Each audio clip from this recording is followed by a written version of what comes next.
Hello, Honeybee Obscura podcast listeners. Jim here. You know, time and time again, I've, boasted about all my years of keeping bees and what I've seen, what I've done, what a neat guy I am. You must just be completely amazed at my experiences and abilities. But dash that thought, the older you get, the more you keep bees, the longer you deal with them, in this case, specifically bees, the more you realize you never knew or you were outright wrong. I've got a short list, and that list will grow in the future as I think of other things.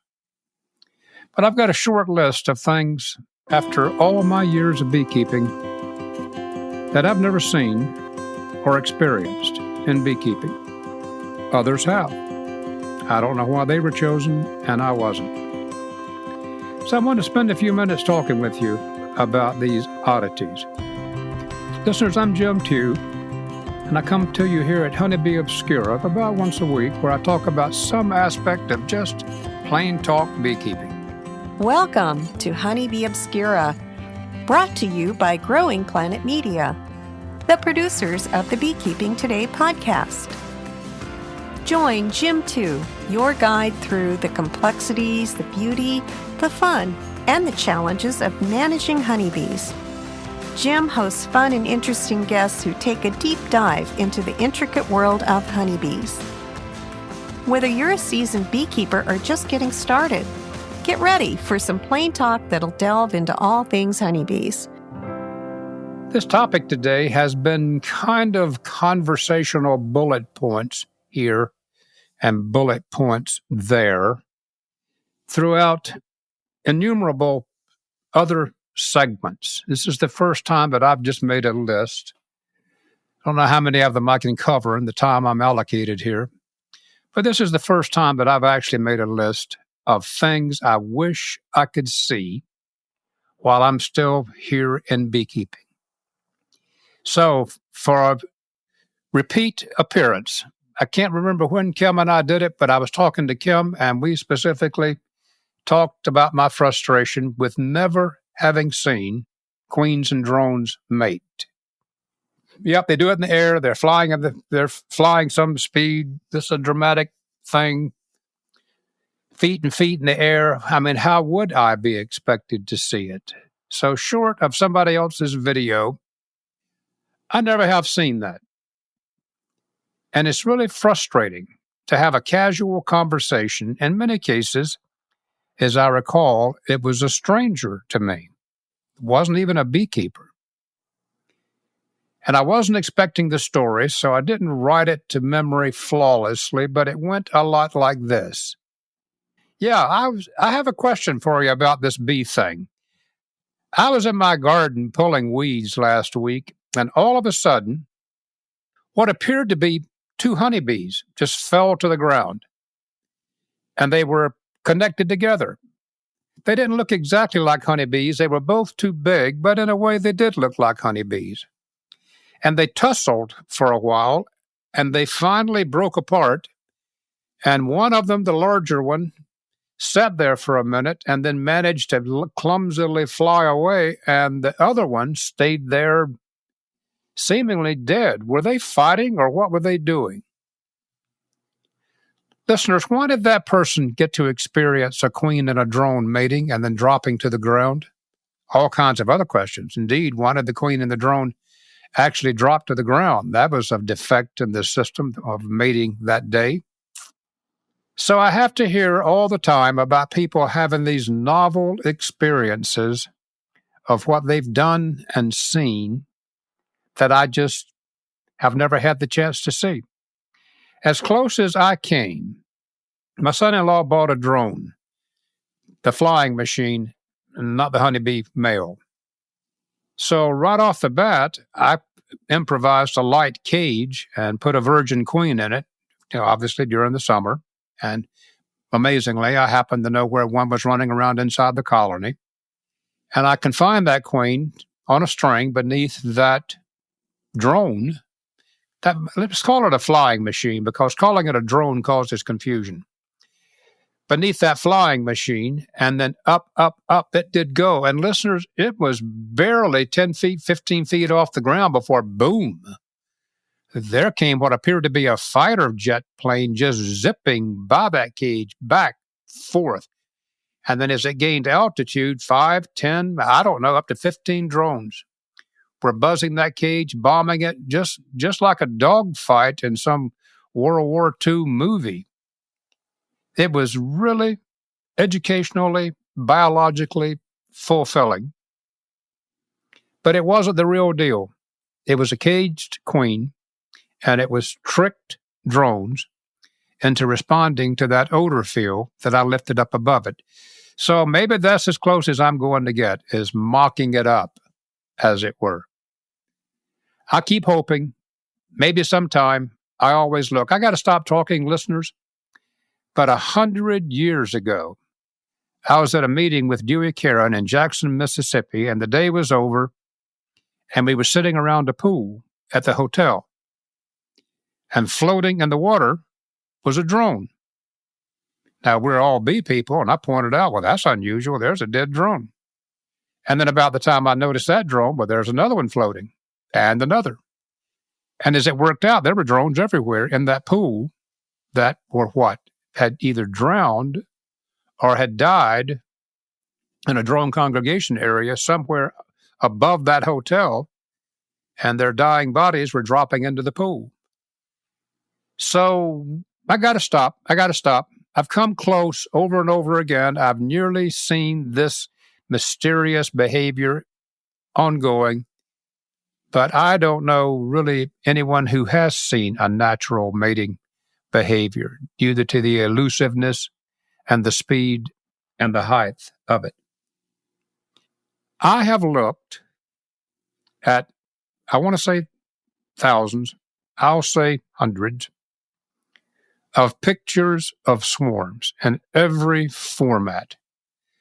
The old hard copy prints, the 35 millimeter slides using a hand lens magnifier, and in the digital age, I have really got down and scrutinied because I have said, and I have been told, so I said it to you, that the queen in a swarm is generally on the outside of the swarm. Now, I'll bet you at least one of you listeners are going to write me and tell me you did this. Well, here's me admitting that I envy you for having done this.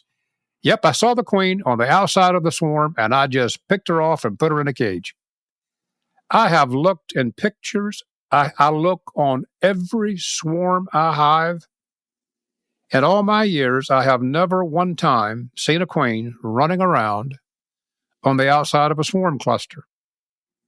I diligently try. I take it on as a Where's Waldo experience when you get a good picture of a swarm to really scrutinize it under high magnification in Photoshop to see if she's there. And unintentionally, the camera caught her, but she was lost in the morass. So, number two, I've never seen anything like that. I suppose the reason for it would be that when the swarm breaks up, she needs to go. If she's inside, she's in the infrastructure of the swarm. I don't know, listeners. What do you think? If it is true that a queen is generally on the outside of the cluster, why is she there and not inside the swarm cluster where you think she would be more protected? Well, think about this for a few minutes. While we do that, let's hear from our sponsor.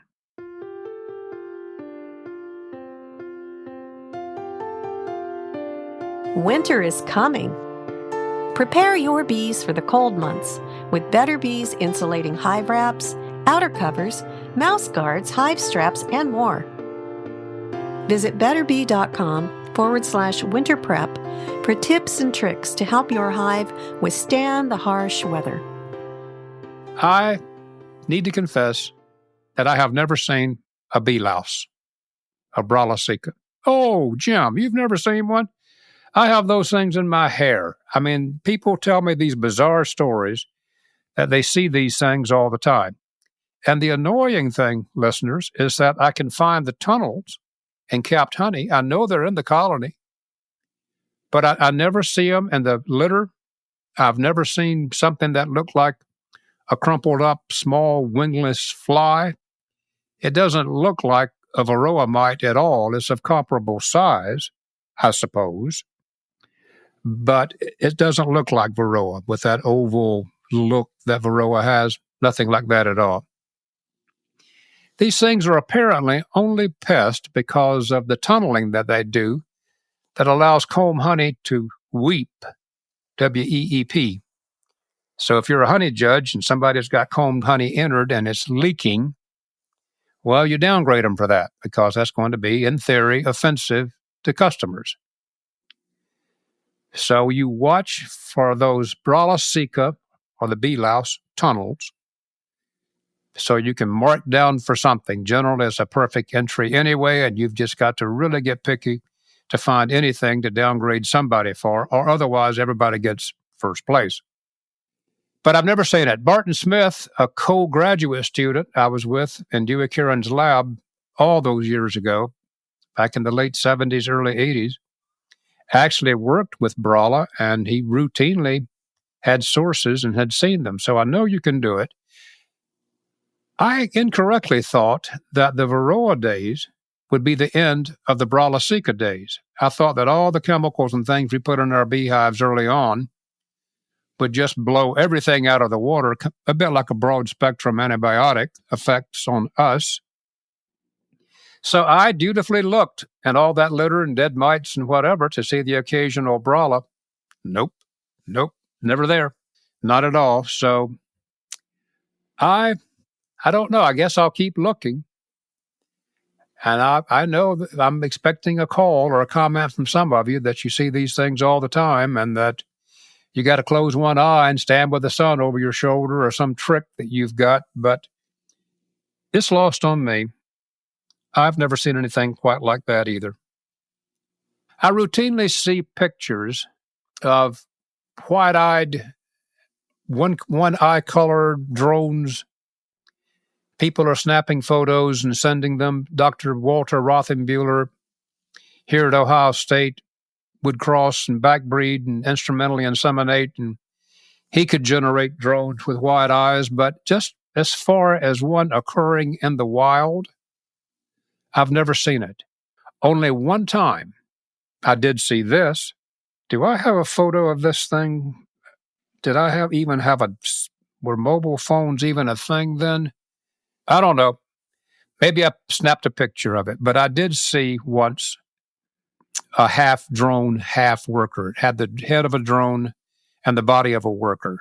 But just white-eyed drones are those drones that just stand out like beacons inside the colony. I never saw anything like that at all. So I'll keep looking. Why do I care? Well, it's just a visual expression of genetics at work or incomplete genetics at work, depending on how you look at it, what you think about it. So I'll keep watching. I've got photos, but I'm living vicariously. It's somebody else's pictures. They either produce those drones or they mysteriously found them on their own. And then that was the end of that. I just read, and I've heard others say it before, this is a smaller point, but it's tedious for me, that guard bees direct traffic coming and going from the colony as well as guarding. I've never seen that enough that I could say, oh my heavens, there's a guard bee directing traffic. Got the little cross band on and got the little sign there. I don't see anything like that. I just see an absolute chaotic mass at the front of a big colony during the spring and summer. And I don't see anybody directing or controlling traffic flow. I guess the question is begged, how would you control the traffic if you were a guard bee? Are you just going to fight every bee that comes along? There's thousands of them. So there is that. Must be. I don't know. Others have said it. It's in the book. You see a definitive statement that guard bees are frequently traffic control operators. I don't see that. But others have seen it. It's in the literature. So I just don't bother it, but I'll keep looking for it. In a way, but not related at all, I have seen other odd things. There was a kind of bee years ago that I labeled as a composting bee, because these bees would work in the detritus field in front of the colony out on the ground, and they would just work mightily. They were digging and gouging and moving and pulling and fighting. It looked like a punitive job, that they had done something terribly wrong inside the hive. So they were relegated out front of the hive. Here, go clean the compost field and get all those dead comrades out of there and fly away with them. But I've seen those bees working, doing something.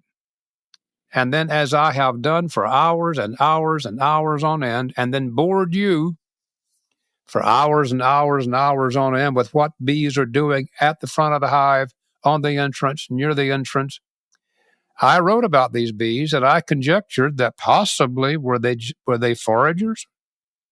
Were they reclaiming some nutrient or some mineral? Why were they working so hard?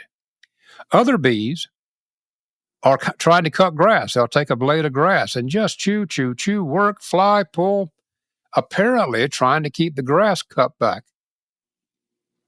I can't think of another reason why a bee would be attacking a blade of grass right in front of the colony.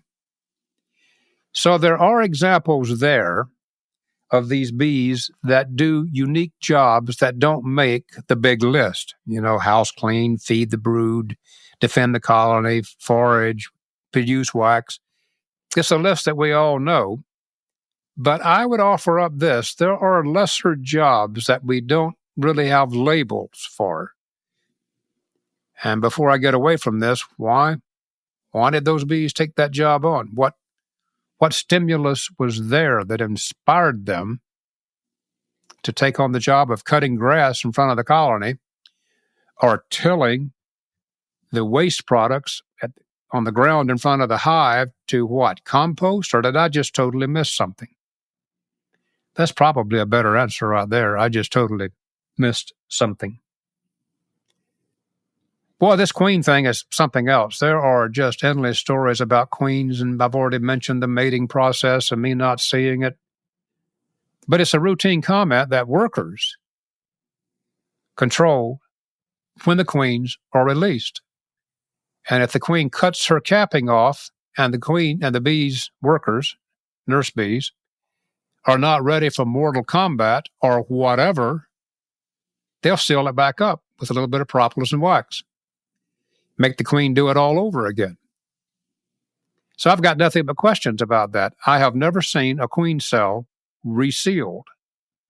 But yet it's not hard to find it in the literature that she's supposed to emerge tomorrow, and there's 10 other queens on the same day, and here these workers are picking and choosing which ones will be allowed to go to the Colosseum in the theory in the middle of the hive and fight for their very life. Now, I have seen queens fighting. I've seen virgins fighting. It's interesting. That part's interesting. It's like you're at a barroom brawl and two people are just going fist to cuffs, busting tables, breaking glasses, fighting, throwing, arguing, and everybody else is just going about their business. When those two queens were fighting to the death, the workers were just completely disinterested, didn't take a part in the fray, didn't try to skew the battle one way or the other. They would get run over and hit, knocked asunder, but otherwise, they didn't get involved in it.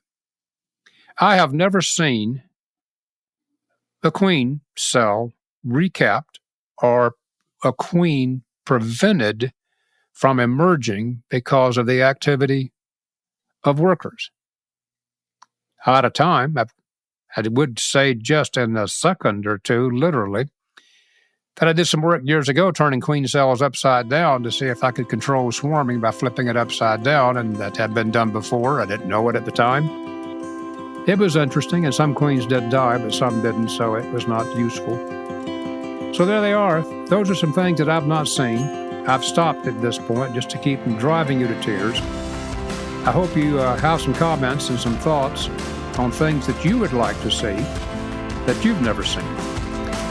Until we can talk again next week, I'm Jim, telling you thanks for listening.